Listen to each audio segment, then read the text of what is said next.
All right, to start this off, we got about 2 tablespoons of vegetable or olive oil. We're gonna put in half an onion diced and 1 stalk of celery that's diced. Also 1 carrot that's diced up. Put that all in the pan on a medium heat. Let those vegetables sweat down a little bit for a couple of minutes. Make sure that your carrots and your celery and your onions get a little bit soft. You don't need to caramelize or brown them, but make sure they get a little bit soft. It's going to take a couple minutes, medium heat. You can add about a half tablespoon of fresh or dried thyme to that. Let it keep cooking. Also, about half a teaspoon of some garlic powder or granulated garlic. You can even put in like a clove or 2 of chopped garlic if you want it. Keep letting those vegetables get nice and soft. Next, you're going to add 8 ounces of sliced. I got the cremini mushrooms, or domestics, or shiitakes. About 8 ounces of sliced mushrooms. Shiitakes, creminis, or domestics. Cremini and shiitake is the best for more flavor, earthy flavor. Let that cook down slowly for about, it's going to take about 10 minutes. You can see those mushrooms cooking down slowly and just getting nice and soft. We're going to add a little salt and pepper to that.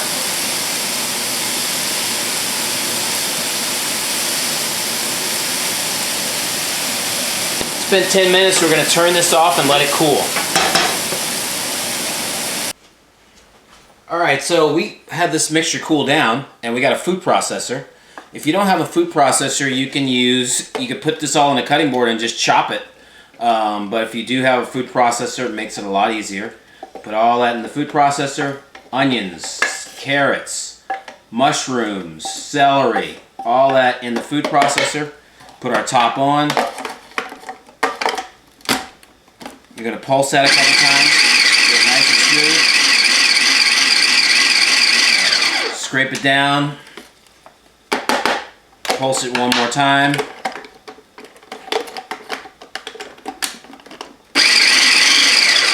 Then we're going to add an 8-ounce can of drained white beans. Well drained white beans. You're going to put that in there and we're going to blend that together.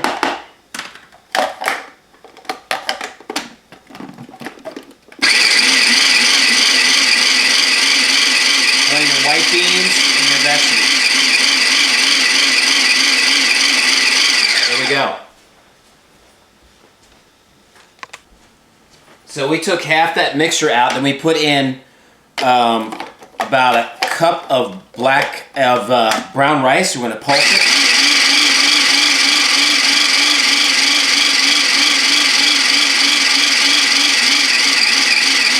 So that's your cup of brown rice and half of your mushroom mixture.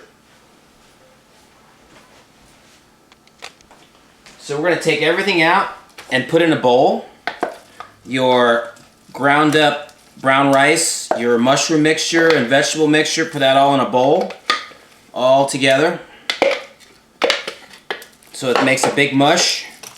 Then we have a little more, we didn't put all our brown rice in, but that's a total cup, that's a cold 2 cups of brown rice.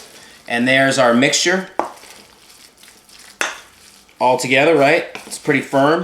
To that we're going to add a cup of breadcrumbs. I'm using gluten-free breadcrumbs, but whatever you want,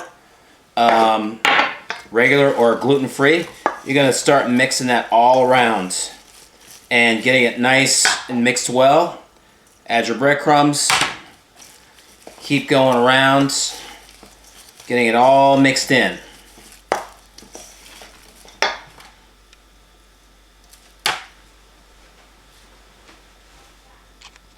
So we got all that mixed in there. We're going to add salt and pepper.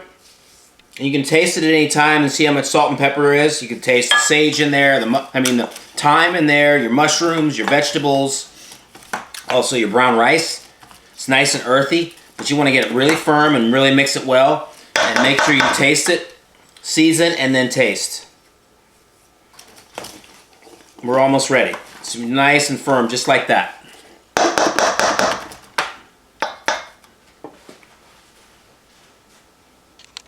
Alright, so next we got a parchment sheet. You could use aluminum foil too.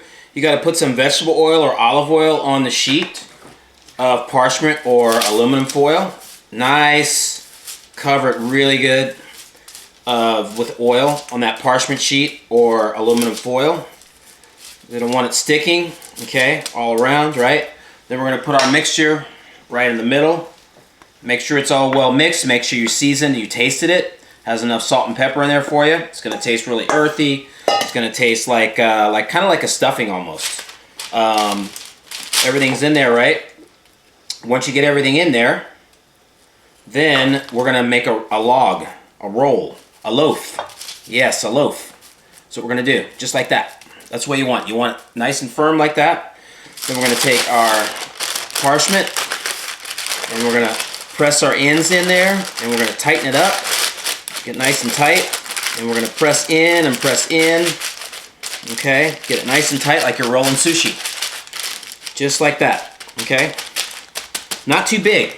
Okay? This is about 4 to 5 inches wide. That's basically where you're at. Okay? But nice and tight. You want to get those air holes out of there. Just like that. There we go. Next we're going to gently pull out your paper, and there you go. Nice and ready to go. On your sheet tray, it's ready to be baked. That's what it should look like. Nice and firm. We got our oven preheated to 350. We're going to be at least 30 minutes in our oven at 350. I forgot, before we're going to bake, you're going to take some more breadcrumbs and just do a nice light coating on the outside. Nice light coating of breadcrumbs on the outside. Just enough to give it a little texture on the outside. There we go. Like I said, regular breadcrumbs or gluten-free breadcrumbs will work. Just like that.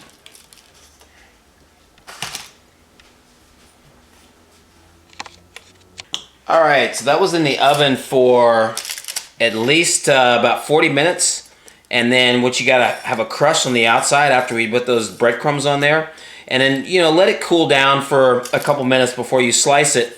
And when you slice it, you want to slice it like a sawing action so that you can get a nice even piece out of the loaf. So this is coming out really nice to get a nice steady slice. I'm really excited about that. You want to do a saw action when you're slicing it because you don't want to press straight down. That way you're going to get a nice even cut, and then you have your nice loaf right there. So that's about ready to serve now. So you would, you know, put on a plate and with a sauce, but just like itself would be great because it's pretty moist. So there we go.